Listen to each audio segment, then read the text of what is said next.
Hey everybody, and welcome back to BK's Bullets. Today we're going to talk about Flashpoint.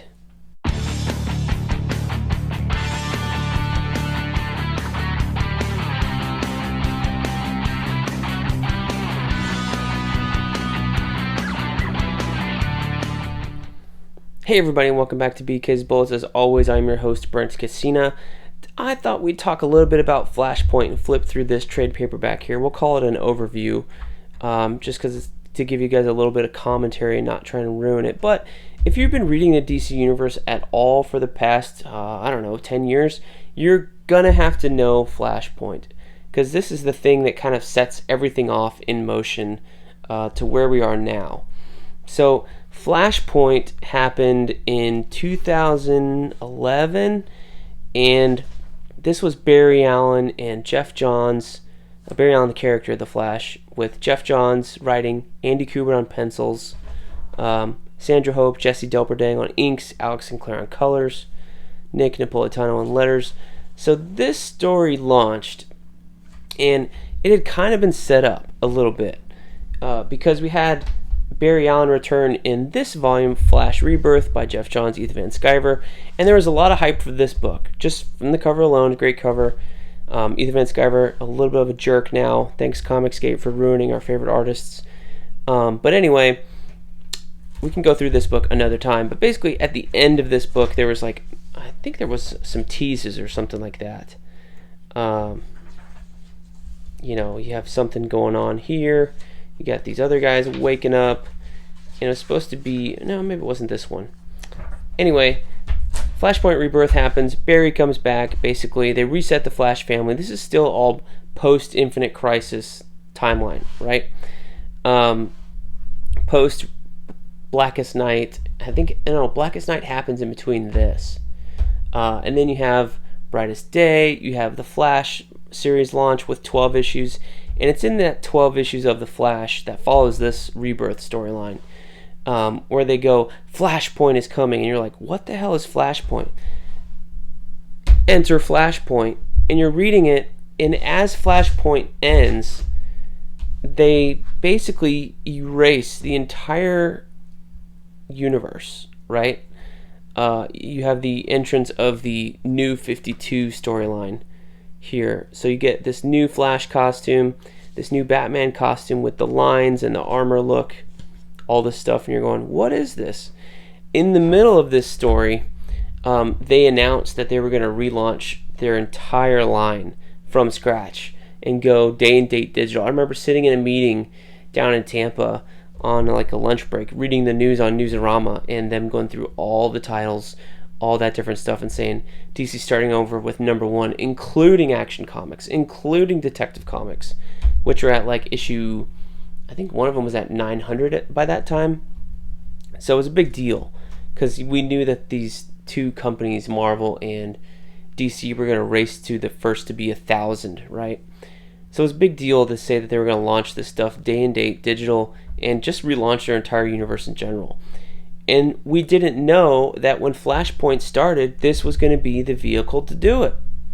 Who knew, right? But we found out at the very end, and it was kind of a weird thing for this, honestly, to relaunch it instead of a Crisis. Does this fit in with any of the Crisis stories? Not really. This is Barry Allen going back in time and basically sets up an alternate universe because you find out, something carrying over from Flash Rebirth that all of a sudden Professor Zoom, Reverse Flash, kills Barry's mom in the past, and that's what turns him into this person, and he goes and wants to solve his mom's murder. So, here's kind of what's going on in the DC Universe, and then he all of a sudden wakes up and finds out that he's in a different world because his mom is alive. Then we find out that Batman is kind of weird and different, got a different costume. This is the Thomas Wayne version of Batman. Bruce Wayne died and his dad became Batman. There's a great story about who's the Joker in this world.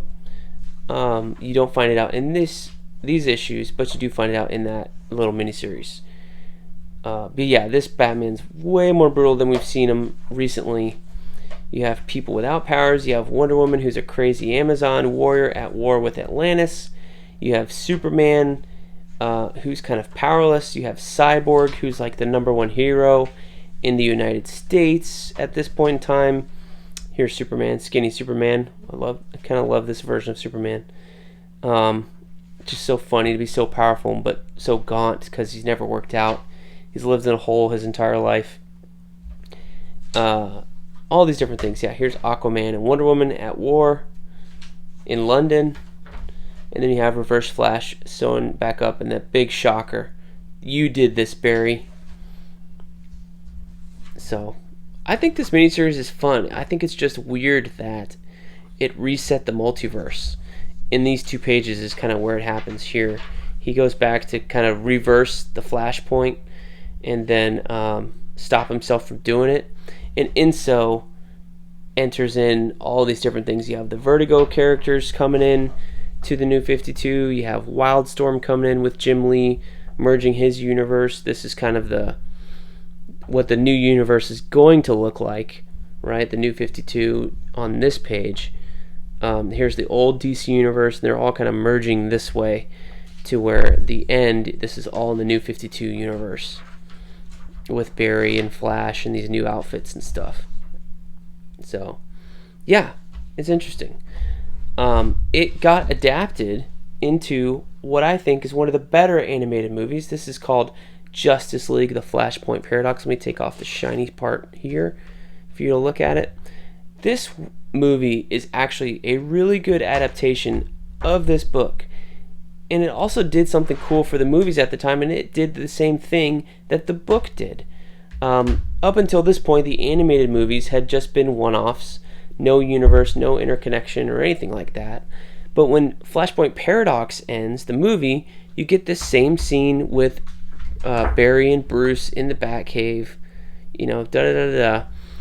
But their animation styles are different in the movie. And then the animated team then used that as a launch pad to have a series of interconnected movies that started with Justice League War and that recently ended with Justice League Dark Apocalypse. And there was like a kind of an interconnecting storyline in between the Justice League movies. But really, you can just watch the bookends. You can watch this, you can watch Justice League War, and then watch Justice League Dark Apocalypse. And I think you'll be okay.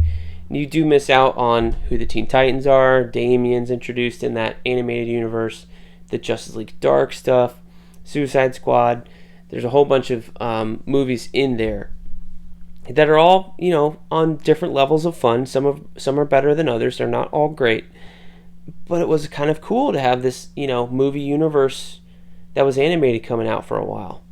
So I thought it was a little soon when this came out, because this was like, I want to say it was like a year or 2 years later that this movie came out from when Flashpoint ended and the New 52 launched. But this turned out to be a really, really good movie. So keep an eye out for that if you haven't seen it. I think it's on HBO Max right now, so you can go watch that there. And I think all of the interconnected movies that come out of this are on HBO Max. So you can definitely check those out. But yeah, that's my thoughts on Flashpoint. Just an overview of what the event's about and what led up to it and what came after. So let me know down below what you guys think of Flashpoint. Is it your favorite Flash story? Does it deserve any hype? Or do you agree with me that this was a really weird way to relaunch a universe? That's what I think. Let me know down below what you think. And don't forget to like, comment, share, subscribe, all that stuff. And we will see you guys next time in the Funny Pages.